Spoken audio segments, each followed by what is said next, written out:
नमस्कार। मैं रीना शर्मा अपने YouTube चैनल सुनी अनसुनी में आप सबका स्वागत करती हूँ। दोस्तों, जो विश्वास है वो एक बहुत बड़ी चीज़ है।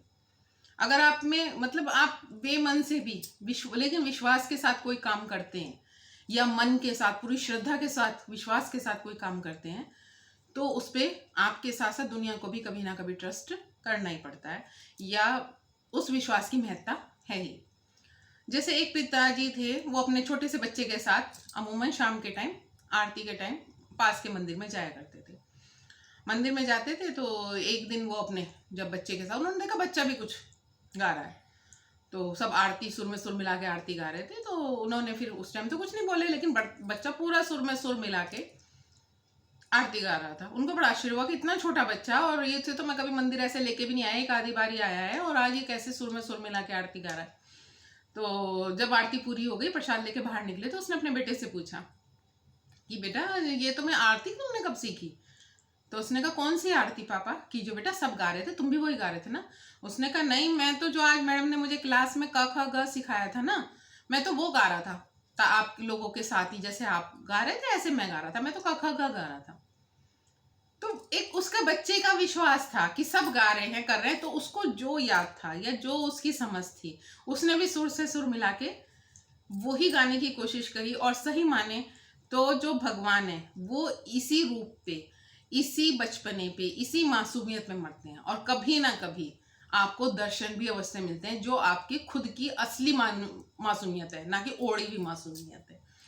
जैसे एक कथावाचक थे, तो वो जब भी कथा करते थे, उनकी रामायण की कथा बाँचते थे वो गांव गांव जाके।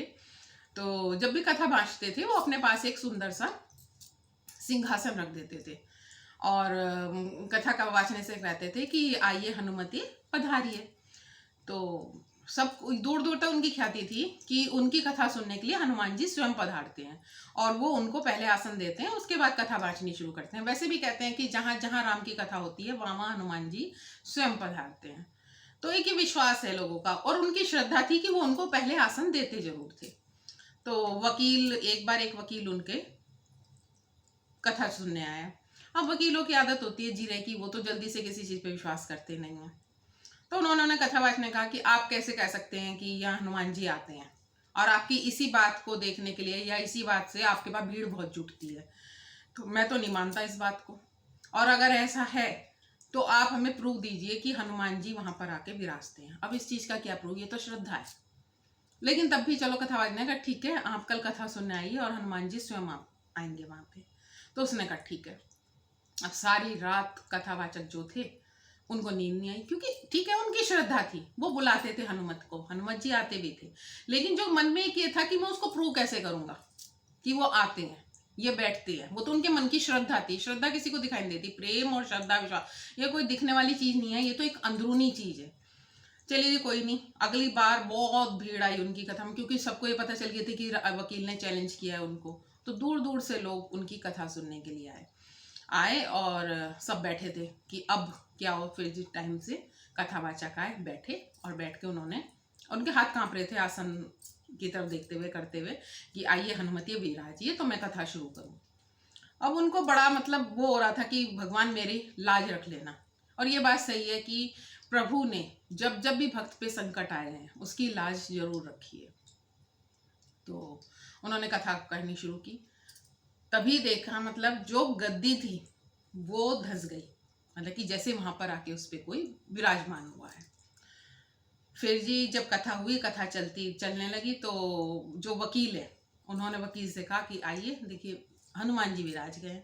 उसने कहा मुझे कोई नहीं दिखाई दे रहा, कौन है यहाँ पे? उन्होंने कहा आप गद्दी जरा सी हिला के देखिए। उनने जो गद्दी सरकाने जाए वो सब पसीने पसीने हो गया, लेकिन वो उस मखमल की गद्दी को टस से मस भी नहीं कर सका। तो उस पर स्वयं हनुमान जी विराजे थे। जहाँ हनुमान जी हैं, हनुमान जी का तो कोई रावण की पूरी सेना कुछ नहीं बिगाड़ पाई थी, तो वो एक अदना सा वकील क्या थे। और वैसे भी वो उस वक्त भक्त की लाज रखने के लिए स्वयं पधारे थे। तो इस वक्त तो वकील को सबक देना भी बहुत जरूरी था। तो वकील पसीने पसीने हो गया। एक हुआ, उसके जो उसके साथ जो उसको भड़काने वाले या जो उसके साथ के थे वो भी आए, 2 जने 4 जने, कोई भी गद्दी को टस से मस ना कर सका। और वहां तो जो जयकारे लगे हैं जय श्री राम और जय हनुमान के, तो पूरा पंडाल ही गूंज उठा और उस कथावाचक की आंखों से आंसू बह चले कि आज भगवान उनकी लाज रखने के लिए स्वयं वहां पर उपस्थित हुए हैं और उनकी श्रद्धा की, उनकी भक्ति की भगवान ने लाज रखी है। तो प्रभु अगर मतलब इससे यही होता है कि अगर आप सच्चे दिल से कभी भगवान को बुलाते हैं या उनका पे आपका अटल श्रद्धा है, विश्वास है, तो वो कभी आपकी जाया नहीं जाएगी। वक्त आने पे अगर जैसे आपकी परीक्षा लेते हैं ना और आप परीक्षा देते हैं अपनी भगवान के सामने, ऐसे ही प्रभु भी वक्त वक्त पे भक्तों के सामने अपनी परीक्षा देते हैं और उनका साथ देने के लिए अवश्य आते हैं।